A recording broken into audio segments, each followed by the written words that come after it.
this thing. So I've been on these hierarchical tables of pecking. Fat T is on one of the tables. Susie Limelight, Angel Eyes on another table. The wind in the wind, the whisper is that someone has sneezed on the hood. But we all know that there really is a puppet master looking for a scapegoat, a goat's head to blame, to point the finger, as they always do. Someone has to take the rap, someone has to be the blame, so they can hold them street hostage. If anything happens to them, they got a hostage against the sirens. This is a new form of psychological warfare, of a new version of the goat's head, but it goes around on the street, and it's a method, and it's a good method. Good tactic.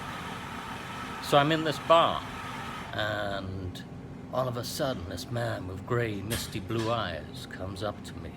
He says, "You been getting friendly with Tony all of a sudden?" "Tony? Fat T? Yeah, I see you on Tony's table a lot." So I look at this guy and his misty eyes with the lights flashing into him in this night bar, down this cellar night bar, in a well-known market, the backstreets of London. And this narrow street outside is pitch black, no one's out there, and I'm downstairs like in a cellar of this shop, like a co-op bar, some co-op bar or something. "You been friendly with Tony, getting friendly with Tony?" So I said, yeah, I suppose I have, yeah. "I know Tony." "You know Tony, do you?" "Yeah, I know Tony." "Yeah, ah." So it appears to me that this guy is looking for a dupe, perhaps. Somebody to take the rap for the hood, because they know that the sirens are down there. Sirens are all around them. They're looking for someone to blame. They don't know me, I'm a student. So I could be suspicious to them. Who is this man? Is this some super spokesman that's just come down here? Has he got a day release? Is he doing a bribe with the cops or something? Something going down here? Yeah, well, we can all point our noses and blame somebody, can't we? So I'm down this bar, and it's like a co-op bar. "You know Tony?" "Tony?" "Yeah, I know Tony."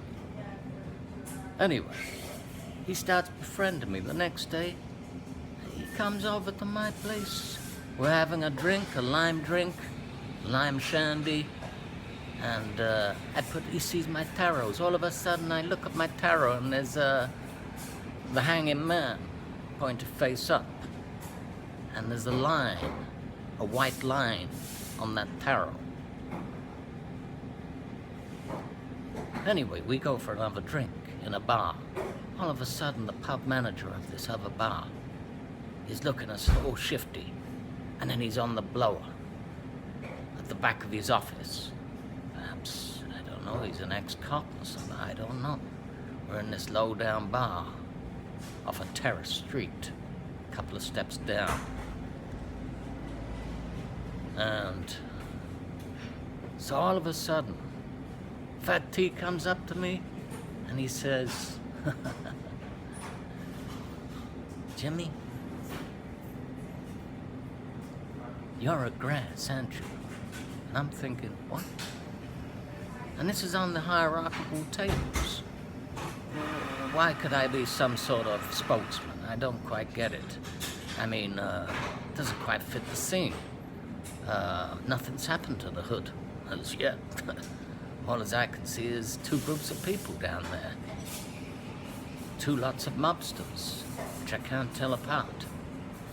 Anyway, Paulie, this grey blue-eyed man, he befriends me.